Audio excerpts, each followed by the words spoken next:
नमक का दारोगा। जब नमक का नया विभाग बना और ईश्वर प्रदत्त वस्तु के व्यवहार करने का निषेध हो गया, तो लोग चोरी छिपे इसका व्यापार करने लगे। अनेक प्रकार के छल प्रपंचों का सूत्रपात हुआ। कोई घूस से काम निकालता था, कोई चालाकी से। अधिकारियों के पौ 12 थे। पटवारीगिरी का सर्व सम्मानित पद छोड़ छोड़कर लोग इस विभाग की बरकंदाजी करते थे।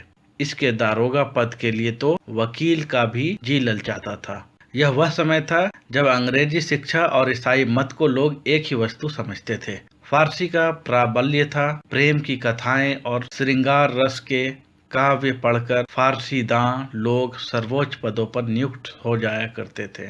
मुंशी वंशीधर भी जुलेखा की विरह कथा समाप्त करके सीडी और फरहाद के प्रेम वृत्तांत को नल और नील की लड़ाई और अमेरिका के आविष्कार से अधिक महत्व की बातें समझते हुए रोजगार की खोज में निकले। उनके पिता एक अनुभवी पुरुष थे। समझाने लगे, बेटा घर की दुर्दशा देख रहे हो, ऋण के बोझ से दबे हुए हैं। लड़कियां हैं, वे घास फूस की तरह बढ़ती चली जा रही हैं। मैं कगारे पर का वृक्ष हो रहा हूँ, ना मालूम कब गिर पड़ूं। अब तुम ही घर के मालिक मुख्तार हो। नौकरी में ओहदे की ओर ध्यान मत देना, यह तो पीर का मजार है। निगाह चढ़ावे और चादर पर रखनी चाहिए। ऐसा काम ढूंढना जहाँ कुछ ऊपरी आय हो। मासिक वेतन तो पूर्णमासी का चांद है, जो एक दिन दिखाई देता है और घटते घटते लुप्त हो जाता है। ऊपरी आय बहता हुआ स्रोत है, जिससे सदैव प्यास बुझती है। वेतन मनुष्य देता है, इसी से उसमें वृद्धि नहीं होती। ऊपरी आमदनी ईश्वर देता है, इसी से इसकी बरकत होती है। तुम स्वयं विद्वान हो, तुम्हें क्या समझाऊं। इस विषय में विवेक की बड़ी आवश्यकता है। मनुष्य को देखो, उसकी आवश्यकता को देखो और अवसर को देखो। उसके उपरांत जो उचित समझो करो। गरज वाले आदमी के साथ कठोरता करने में लाभ ही लाभ है, लेकिन बेगरज को दांव पर पाना जरा कठिन है। इन बातों को निगाह में बांध लो, यह मेरी जन्म भर की कमाई है। इस उपदेश के बाद पिताजी ने आशीर्वाद दिया। वंशीधर आज्ञाकारी पुत्र थे। ये बातें ध्यान से सुनी और तब घर से चल खड़े हुए। इस विस्तृत संसार में उनके लिए धैर्य अपना मित्र, बुद्धि अपनी पथ प्रदर्शक और आत्मावलंबन ही अपना सहायक था। लेकिन अच्छे शकुन से चले थे। जाते ही जाते नमक विभाग के दरोगा पद पर प्रतिष्ठित हो गए। वेतन अच्छा और ऊपरी आय का तो ठिकाना ही ना था। वृद्ध मुंशी जी को सुख संवाद मिला तो फूले ना समाये। महाजन कुछ नरम पड़े। कलवार की आशालता लहलहाई। पड़ोसियों के हृदय में शूल उठने लगे। जाड़े के दिन थे और रात का समय।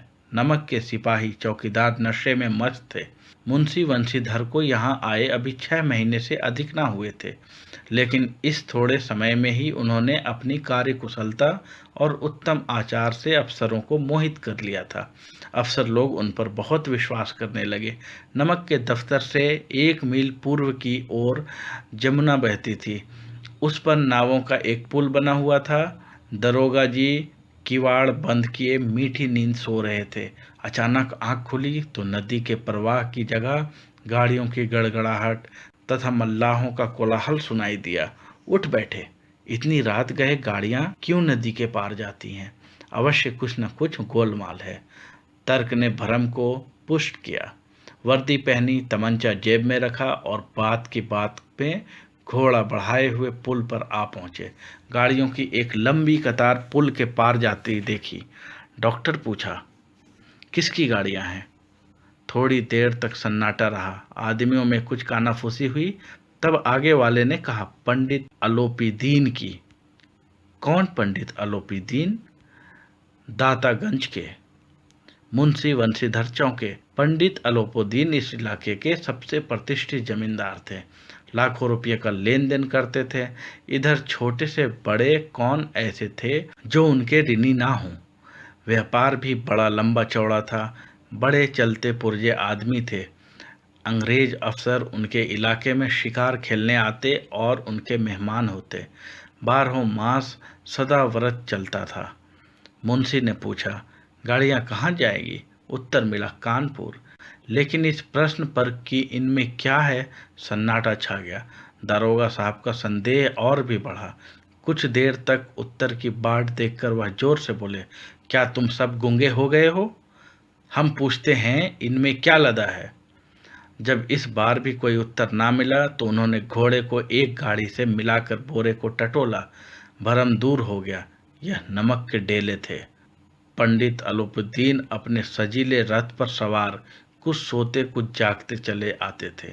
अचानक कई गाड़ी वालों ने घबराए हुए आकर जगाया और बोले, महाराज, दरोगा ने गाड़ियां रोक दी हैं और घाट पर खड़े आपको बुलाते हैं। पंडित अलोपुद्दीन का लक्ष्मी जी पर अखंड विश्वास था। वह कहा करते थे कि संसार का तो कहना ही क्या, स्वर्ग में भी लक्ष्मी का ही राज्य है। उनका यह कहना यथार्थ ही था। न्याय और नीति सब लक्ष्मी के ही खिलौने हैं। इन्हें वह जैसे चाहती हैं नचाती हैं। लेटे ही लेटे गर्व से बोले, चलो हम आते हैं। यह कहकर पंडित जी ने बड़ी निश्चिंता से पान के बीड़े लगाकर खाए। फिर लिहाफ ओढ़े हुए दारोगा के पास आकर बोले, बाबूजी, आशीर्वाद। कहिए, हमसे ऐसा कौन सा अपराध हुआ है कि गाड़ियां रोक दी गई? हम ब्राह्मणों पर तो आपकी कृपा दृष्टि रहनी चाहिए। वंशीधर रुखाई से बोले, सरकारी हुक्म। पंडित अलोपुद्दीन ने हंसकर कहा, हम सरकारी हुक्म को नहीं जानते और ना सरकार को। हमारे सरकार तो आप ही हैं। हमारा और आपका तो घर का मामला है। हम कभी आपसे बाहर हो सकते हैं? आपने व्यर्थ का कष्ट उठाया। यह हो नहीं सकता कि इधर से जाएं और इस घाट के देवता को भेंट ना चढ़ाएं। मैं तो आपकी सेवा में स्वयं ही आ रहा था। वंशीधर पर ऐश्वर्य की मोहिनी वंशी का कुछ प्रभाव ना पड़ा। ईमानदारी की नई उमंग थी। कड़क कर बोले, हम उन नमक हरामों में नहीं हैं जो कौड़ियों पर अपना ईमान बेचते फिरते हैं। आप इस समय हिरासत में हैं। आपको कायदे के अनुसार चालान होगा। बस मुझे अधिक बातों की फुर्सत नहीं। जमादार बदलू सिंह, तुम इन्हें हिरासत में ले लो, मैं हुक्म देता हूँ। पंडित अलोपुद्दीन स्तंभित हो गए। गाड़ीवानों में हलचल मच गई। पंडित जी के जीवन में कदाचित यह पहला ही अवसर था कि पंडित जी को ऐसी कठोर बातें सुननी पड़ी। बदलू सिंह आगे बढ़ा, किंतु रोब के मारे यह साहस ना हुआ कि उनका हाथ पकड़ सके। पंडित जी ने धर्म को धन का ऐसा निरादर करते कभी ना देखा था। विचार किया कि यह अभी उदंड लड़का है, माया मोह के जाल में अभी नहीं पड़ा, अल्हड़ है, झिझकता है। बहुत दीन भाव से बोले, बाबू साहब, ऐसा ना कीजिए, हम मिट जाएंगे, इज्जत धूल में मिल जाएगी। हमारा अपमान करने से आपके हाथ क्या आएगा? हम किसी तरह आपसे बाहर थोड़े ही हैं। वंशीधर ने कठोर स्वर में कहा, हम ऐसी बातें नहीं सुनना चाहते। अलोपुद्दीन ने जिस सहारे को चट्टान समझ रखा था वह पैरों के नीचे खिसकता हुआ मालूम हुआ। स्वाभिमान और धन ऐश्वर्य की कड़ी चोट लगी, किंतु अभी तक धन की सांख्यिक शक्ति का पूरा भरोसा था। अपने मुख्तार से बोले, लाला जी, 1000 के नोट बाबू साहब की भेंट करो। आप इस समय भूखे सिंह हो रहे हो। वंशीधर ने गर्म होकर कहा, 1000 नहीं, 1,00,000 भी मुझे सच्चे मार्ग से नहीं हटा सकते। धर्म की इस बुद्धिहीन दृढ़ता और देव दुर्लभ त्याग पर मन बहुत झुंझलाया। अब दोनों शक्तियों में संग्राम होने लगा। धन से उछल उछल कर आक्रमण करने शुरू हुए। 1 से 5, 5 से 10, 10 से 15 और 15 से 20,000 तक नौबत पहुंची।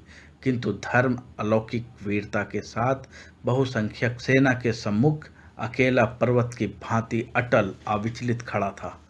अलोपुद्दीन निराश होकर बोले, अब इससे अधिक मेरा साहस नहीं, आगे आपको अधिकार है। वंशीधर ने अपने जमादार को ललकारा। बदलू सिंह मन में दरोगा जी को गालियां देता हुआ पंडित अलोपुद्दीन की ओर बढ़ा। पंडित जी घबराकर 2-3 कदम पीछे हट गए। अत्यंत दीनता से बोले, बाबू साहब, ईश्वर के लिए मुझ पर दया कीजिए। मैं 25,000 पर निपटारा करने को तैयार हूँ। असंभव बात है। 30,000 पर किसी तरह भी संभव नहीं। क्या 40,000 पर भी नहीं? 40,000 नहीं, 40,00,000 पर भी असंभव। बदलू सिंह, इस आदमी को हिरासत में ले लो। अब मैं एक शब्द भी नहीं सुनना चाहता। धर्म ने धन को पैरों तले कुचल डाला। अलोपुद्दीन ने एक हष्ट पुष्ट मनुष्य को हथकड़ियाँ लिए हुए अपनी तरफ आते देखा। चारों ओर निराश और कातर दृष्टि से देखने लगे। इसके बाद मूर्छित होकर गिर पड़े। दुनिया सोती थी पर दुनिया की जीभ जागती थी। सवेरे देखिए तो बालक वृद्ध सबके मुंह से यही बात सुनाई देती थी। जिसे देखिए वही पंडित जी के इस व्यवहार पर टीका टिप्पणी कर रहा था। निंदा की बौछारें हो रही थी, मानो संसार से अब पापी का पाप कट गया। पानी को दूध के नाम से बेचने वाला ग्वाला, कल्पित रोज नामचे भरने वाले अधिकारी वर्ग, रेल में बिना टिकट सफर करने वाले बाबू लोग, जाली दस्तावेज बनाने वाले सेठ और साकार, ये सब के सब देवताओं की भांति गर्दनें चला रहे थे। जब दूसरे दिन पंडित अलोपुद्दीन अभियुक्त होकर कांस्टेबल के साथ हाथों में हथकड़ियाँ, हृदय में ग्लानि और क्षोभ भरे, लज्जा से गर्दन झुकाए अदालत की तरफ चले तो सारे शहर में हलचल मच गई। मेलों में कदाचित आंखें इतनी व्यग्र ना होती होंगी, भीड़ के मारे छत और दीवार में कोई भेद ना था, किंतु अदालत में पहुंचने की देर थी। पंडित अलोपीदीन इस अगाध वन के सिंह थे। अधिकारी वर्ग उनके भक्त, अमले उनके सेवक, वकील मुख्तार उनके आज्ञा पालक और अर्दली, चपरासी तथा चौकीदार तो उनके बिना मोल के गुलाम थे। उन्हें देखते ही लोग चारों तरफ से दौड़े। सभी लोग विस्मित हो रहे थे, इसलिए नहीं कि अलोपुद्दीन ने यह कर्म किया, बल्कि इसलिए कि वह कानून के पंजे में कैसे आए। ऐसा मनुष्य जिसके पास असाध्य साधन करने वाला धन और अनन्य वचालत हो, वह क्यों कानून के पंजे में आए। प्रत्येक मनुष्य उनसे सहानुभूति प्रकट करता था। बड़ी तत्परता से इस आक्रमण को रोकने के निमित्त वकीलों की एक सेना तैयार की गई। न्याय के मैदान में धर्म और धन में युद्ध ठन गया। वंशीधर चुपचाप खड़े थे। उनके पास सत्य के सिवा न कोई बल था, न स्पष्ट भाषण के अतिरिक्त कोई शस्त्र। गवाह थे किंतु लोभ से डवाडोल। यहाँ तक कि मुंशी जी को न्याय भी अपनी ओर कुछ खींचा हुआ दिख पड़ता था। वह न्याय का दरबार था, परंतु उसके कर्मचारियों पर पक्षपात का नशा छाया हुआ था। किंतु पक्षपात और न्याय का क्या मेल। जहाँ पक्षपात हो वहाँ न्याय की कल्पना नहीं की जा सकती। मुकदमा शीघ्र ही समाप्त हो गया। डिप्टी मजिस्ट्रेट ने अपने तजवीज़ में लिखा, पंडित अलोपीदीन के विरुद्ध दिए गए प्रमाण निर्मूल और भ्रमात्मक हैं। वह एक बड़े भारी आदमी हैं। यह बात कल्पना के बाहर है कि उन्होंने थोड़े लाभ के लिए ऐसा दुस्साहस किया हो। यद्यपि नमक के दरोगा मुंशी वंशीधर का अधिक दोष नहीं है, लेकिन यह बड़े खेद की बात है कि उसकी उदंडता और विचारहीनता के कारण एक भले मानुष को कष्ट झेलना पड़ा। हम प्रसन्न हैं कि वह अपने काम में सजग और सचेत रहता है, किंतु नमक के मुकदमे की बढ़ी हुई नमक से हलाली ने उसके विवेक और बुद्धि को भ्रष्ट कर दिया। भविष्य में उसे होशियार रहना चाहिए। वकीलों ने यह फैसला सुना और उछल पड़े। पंडित अलोपुद्दीन मुस्कुराते हुए बाहर निकले। स्वजन बांधवों ने रुपये की लूट की। उदारता का सागर उमड़ पड़ा। उसकी लहरों ने अदालत की नींव तक हिला दी। जब वंशीधर बाहर निकले तो चारों ओर उनके ऊपर व्यंग बाणों की वर्षा होने लगी। चपरासियों ने झुक झुक कर सलाम किया, किंतु इस समय एक कटु वाक्य, एक एक संकेत उनके गर्वगिन को प्रज्वलित कर रहा था। कदाचित इस मुकदमे में सफल होकर वह इस तरह अकड़ते हुए ना चलते। आज उन्हें संसार का एक खेदजनक विचित्र अनुभव हुआ। न्याय और विद्वता, लंबी चौड़ी उपाधियाँ, बड़ी बड़ी दाढ़ियाँ, ढीले चोगे एक भी सच्चे आदर का पात्र नहीं है। वंशीधर ने धन से बैर मोल लिया था, उसका मूल्य चुकाना अनिवार्य था। कठिनता से 1 सप्ताह बीता होगा कि मुअत्तली का परवाना आ पहुंचा। कार्य प्रायणता का दंड मिला। बेचारे भग्न हृदय, शोक और खेद से व्यथित घर को चले। बूढ़े मुंशी जी तो पहले ही से कुड़बुड़ा रहे थे कि चलते चलते इस लड़के को समझाया था, लेकिन इसने एक ना सुनी। सब मनमानी करता है, हम तो क्लावर और कसाई के तगादे सहें। बुढ़ापे में भगत बनकर बैठें और वहाँ बस वही सूखी तनख्वाह। हमने भी तो नौकरी की है, और कोई ओहदेदार नहीं थे, लेकिन काम किया, दिल खोल कर किया और आप ईमानदार बनने चले हैं। घर में चाहे अंधेरा हो, मस्जिद में अवश्य दिया जलाएंगे। खेद ऐसी समझ पर, पढ़ना लिखना सब अकारत गया। इसके थोड़े ही दिनों बाद जब मुंशी बंशीधर इस दुरावस्था में घर पहुंचे और बूढ़े पिताजी ने समाचार सुना तो सिर पीट लिया। बोले, जी चाहता है कि तुम्हारा और अपना सिर फोड़ दूं। बहुत देर तक पछता पछता कर हाथ मलते रहे, क्रोध में कुछ कठोर बातें भी कहीं, और यदि वंशीधर वहां से टल न जाता तो अवश्य ही यह क्रोध विकट रूप धारण करता। वृद्ध माता को भी दुख हुआ। जगन्नाथ और रामेश्वर यात्रा की कामनाएं मिट्टी में मिल गई। पत्नी ने कई दिनों तक सीधे मुंह बात तक नहीं की। इसी प्रकार एक सप्ताह बीत गया। संध्या का समय था। बूढ़े मुंशी जी बैठे बैठे राम नाम की माला जप रहे थे। इसी समय उनके द्वार पर सजा हुआ रथ आकर रुका। हरे और गुलाबी पर्दे, पछहिए बैलों की जोड़ी, उनकी गर्दन में नीले धागे, सींग पीतल से जड़े हुए, कई नौकर लाठियां कंधों पर रखे साथ थे। मुंशी अगवानी को दौड़े तो देखा पंडित अलोपुद्दीन है। झुककर दंडवत की और लल्लो चप्पो की बातें करने लगे। हमारा भाग्य उदय हुआ जो आपके चरण इस द्वार पर आए। आप हमारे पूज्य देवता हैं। आपको कौन सा मुंह दिखावें, मुंह में तो कालिख लगी हुई है, किंतु क्या करें, लड़का अभागा कपूत है, नहीं तो आपसे क्या मुंह छिपाना पड़ता। ईश्वर निसंतान चाहे रखे, पर ऐसी संतान ना दे। अलोपुद्दीन ने कहा, नहीं भाई साहब, ऐसा ना कहिए। मुंशी ने चकित होकर कहा, ऐसी संतान को और क्या कहें। अलोपुद्दीन ने वात्सल्यपूर्ण स्वर में कहा, कुल तिलक और पुरखों की कीर्ति उज्जवल करने वाले संसार में ऐसे कितने धर्मपरायण मनुष्य हैं जो धर्म पर अपना सब कुछ अर्पण कर सकें। पंडित अलोपुद्दीन ने वंशीधर से कहा, दारोगा जी, इसे खुशामद ना समझिए। खुशामद करने के लिए मुझे इतना कष्ट उठाने की जरूरत ना थी। उस रात को आपने अपने अधिकार बल से आपने हिरासत में लिया था, किंतु आज मैं स्वेच्छा से आपकी हिरासत में आया हूँ। मैंने हजारों रईस और अमीर देखे, हजारों उच्च पदाधिकारियों से काम पड़ा, किंतु परास्त किया तो आपने। मैंने सबको अपना और अपने धन का गुलाम बनाकर छोड़ दिया। मुझे आज्ञा दीजिए कि आपसे कुछ विनय करूं। वंशीधर ने अलोपुद्दीन को आते देखा तो उठकर सत्कार किया, किंतु स्वाभिमान सहित। समझ गए कि यह महाशय मुझे लज्जित करने और जलाने आए हैं। क्षमा प्रार्थना की चेष्टा नहीं की, वरन उन्हें अपने पिता की यह ठाकुर सुहाती की बात असहाय सी प्रतीत हुई। पर पंडित जी की बातें सुनी तो मन के मैल मिट गए।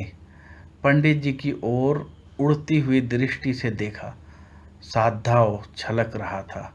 गर्व ने अब लज्जा के सामने सिर झुका दिया। शर्माते हुए बोले, यह आपकी उदारता है जो ऐसा कहते हैं। मुझसे जो कुछ अविनय हुई है उसे क्षमा कीजिए। मैं धर्म की बेड़ी में जकड़ा हुआ था, नहीं तो वैसे मैं आपका दास हूँ। जो आज्ञा होगी वह मेरे सिर माथे पर। अलोपीदीन ने विनीत भाव से कहा, नदी तट पर आपने मेरी प्रार्थना नहीं स्वीकार की थी, किंतु आज स्वीकार करनी पड़ेगी। वंशीधर बोले, मैं किस योग्य हूँ, किंतु जो कुछ सेवा मुझसे हो सकती है उसमें त्रुटि ना होगी।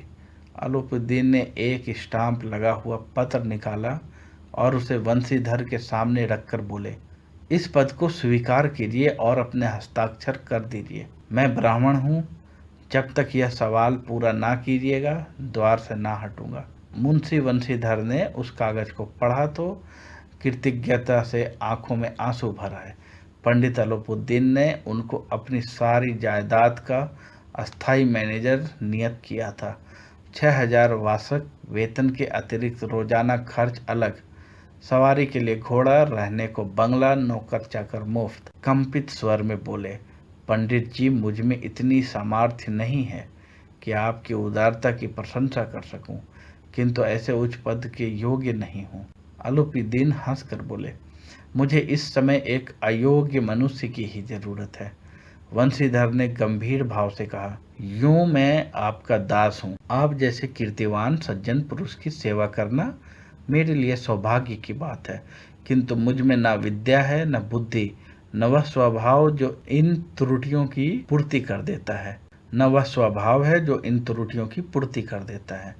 ऐसे महान कार्य के लिए एक बड़े मर्मज्ञ अनुभवी मनुष्य की जरूरत है। अलुपुद्दीन ने कलमदान से कलम निकाली और उसे वंशीधर के हाथ में देकर बोले, ना मुझे विद्वत्ता की चाह है, ना अनुभव की, ना मर्मज्ञता की, ना कार्यकुशलता की।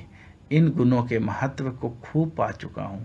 अब सौभाग्य और सुअवसर ने मुझे वह मोती दे दिया जिसके सामने योग्यता और विद्वता की चमक फीकी पड़ जाती है। यह कलम लीजिए, अधिक सोच विचार ना कीजिए, दस्तखत कर दीजिए। परमात्मा से यही प्रार्थना है कि वह आपको सदैव वही नदी के किनारे वाला बेमुरव्वत उदंड, कठोर परंतु धर्मनिष्ठी दरोगा बनाए रखें। वंशीधर की आंखें डबडबा आई।